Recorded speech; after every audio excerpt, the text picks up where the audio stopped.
Hey everyone, this is Todd Erickson with Crystal Coast Realty and Home Services. For those that don't know me, I am currently the broker in charge of our Jacksonville office, and today I'm coming to you to go over how to find your marketing niche. As I go along, I will discuss the pros and the cons of marketing, but I will also go over and explain what I personally use to my advantage that has helped me greatly over the years in getting my followers, organic leads, and also potential clients. There is a wide range of marketing tactics that a real estate agent can take on, whether that is door knocking, farming, paid advertisements, or my absolute favorite, which is social media. Social media is one of the easiest and fastest, smartest ways to reach potential clients without dropping hundreds to thousands of dollars to do so. And with that being said, we all know there are many sources of social media platforms that one can use, but what are the main ones that will attract the most business for you? The top contenders utilized right now on the market are Instagram, LinkedIn, Snapchat, and Facebook. Now, Instagram is becoming one of the most popular social media sites. With it being a visual platform, you want your post to be as compelling as possible to your audience. You can apply a caption to go with your photo, and you can provide additional contact information for yourself, and that'll help to pull in potential clients. Now, an Instagram post can also be made up of multiple photos as well, which is perfect for showing off a new listing. You can just keep on lining up the photos. Now, as stated before, LinkedIn is another great source for marketing and advertising because it creates an awesome opportunity to network with other real estate agents, local and out of state. It connects with real estate brokerages and also connect with your current clients you may already be working with. So make sure to create a personal profile, but also create a page for your business as well if you haven't already. Now, Snapchat, that's for the younger crowd, but Snapchat is a super quick way to snap a shot of something. You can add any filter that you like and then just post it out.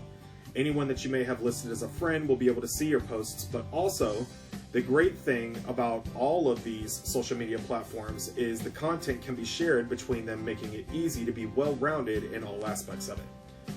But the ultimate one, last but not least, is Facebook.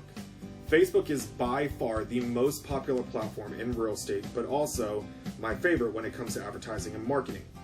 Because we all know that social media is fast-paced, it's also chaotic and always changing constantly. It can be easy to get overwhelmed. So if you are new to social media, you might feel the pressure to feel like, I gotta be everywhere. I've seen it before where agents drive themselves crazy trying to maintain a presence on so many different accounts, but it actually makes it worse on you to do that. Reason being is because now you have spread yourself so thin, it's impossible to get the traction you need to build up an audience to market to. For agents like this, my advice would be take it one day at a time, don't overwhelm yourself, and just focus on a few for now, or one main one until you have it right where you want it to be, and you've curated it enough to be able to move on to something else. Now, as I've stated before, there are many ways to market and advertise, and they can all work with motivation and dedication. You just have to be willing to do so.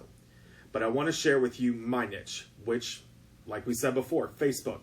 I know most agents struggle to come up with unique ideas to market, so majority of the time, all you see are posts of listings just to keep them active in the market. But it takes so much more than that. Facebook has been a huge resource of mine to connect with prospective home buyers and sellers and to build business relationships with my peers. Now, to get started, if you haven't already, I would highly suggest to set up a Facebook business page. It's more professional than posting to your personal account, and it gives you access to so many more useful business features and the ability to promote your post to your specific audience.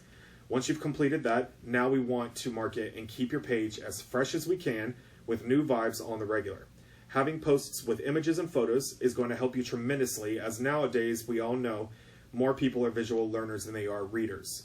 So one of the first things I do is I utilize my cover photo. You can change that picture that's at the very top of your page, and I would change it as often as you can, so take advantage of that available space. Keep it professional, but also vibrant and eye-catching. The cover photo can come in handy when advertising something for you, whether you're celebrating a holiday like Christmas, New Year's, etc. The most important thing that I cannot stress enough is to also post on your page consistently, but strategically. The goal is to create enough interactions for your audience to get to know you as a real estate agent without overwhelming them to the point that they just tune you out. It's definitely a balance that we all have to kind of play with, but it's the good news with that is it's something you can always adjust as you go. You'll get more familiarized with it the more that you do. So pay attention to the feedback that you get, whether you're gaining or losing followers. Notice a change in the engagement, likes, or the shares that you receive. This will tell you if you are heading in that right direction or if there's something else more that you need to work on. Now, if you have a busy schedule like me, which most of you do, or you have kids you got to attend to in the morning or errands to run throughout the day, you can actually take advantage of scheduling your marketing posts ahead of time. It will give you more freedom to meet with clients, conducting open houses if you choose to, if COVID ever disappears, and you can attend closings, all while it builds your presence automatically. It makes it easier to post multiple times a day if you choose. Now, with that being said, posting frequently is one thing, but you also need to take into consideration the content that you want to share. Now, there are 3 different techniques that I was taught over my real estate career so far, which are marketing or advertising is things that are time sensitive or professional stuff, how-to videos or informative information, which I like to just call free advice, and stuff that is either going to be fun or entertaining. When you post stuff out like this, put yourself into it, make it your own, and show people your personality. You want to understand the goal of each you make and mix it up to engage your audience and keep them coming back for more and interacting with you on the regular. Now, here's my note. This doesn't always have to be content that you created yourself, but you can actually share other content or link it to your business page. Your clients could also be a really good source of marketing too. Whether you are sharing a quote from their review that they left you or sharing a photo they have posted of them moving into their new home, all of this could be a huge advantage for you to post out, and you didn't really have to lift a finger doing so. Something else to keep in mind is the 80-20 rule. I try to incorporate this myself, so hopefully you have heard of this, but if you have not, 80% of your content should be focused on your audience or customers, and the other 20% should be centered more so around you and your business. This will help you to attract more engagements and interactions on what it is that you're posting. An easy way to also do this is remember when you are posting to include your website. Our firm, Crystal Coast Realty, allows us to market our Crystal Coast Home Searches website that will actually attract new prospects. It has worked for me multiple times already, which is how I get some of my organic leads without even fishing or cold calling for them. Now, speaking of interactions, another thing I focus on is responding or leaving comments. Respond to the comments, whether they are good or they are bad, and try to do it in a timely manner if you can. It shows your audience that you are extremely attentive and paying attention. Now, I want to bring on a new topic. I want you to also think about, make sure that you are remembering your past clients. We know that social media is a great tool for us to build relationships and land those clients, but that's only part of it. It's also easy to maintain relationships you've already developed. So what happens when the closing has recorded? Our clients feel a rush of adrenaline, but after a while, their everyday life sets back in. A vast majority of homeowners can't remember the real estate agent that represented them 1 year from now. It's a shame to have those relationships slip away after you've spent so much time building them up to work with you. That's where social media like Facebook makes it so easy to maintain them. That way, when your clients are ready to move again or recommend a realtor to friends or family, you will be the first that they think of whenever they do so. Now, how can I do this on social media, you ask? It's a really good question.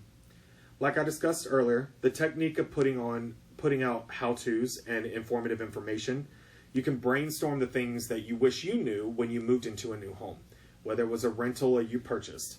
Was it the checklist or organization, or was it design inspiration, or maybe ways to prepare for the winter or save money on utility bills? There's always something that could be put out there that would benefit your past clients greatly, and they would probably appreciate you for it. Now, if you really wanted to broaden your social media content even more, be their go-to source for anything local. Now that they've moved in, they're living, they're working, and getting familiar with their community, they might be interested in the new restaurant down the road, or where's the best summer camps to send their children.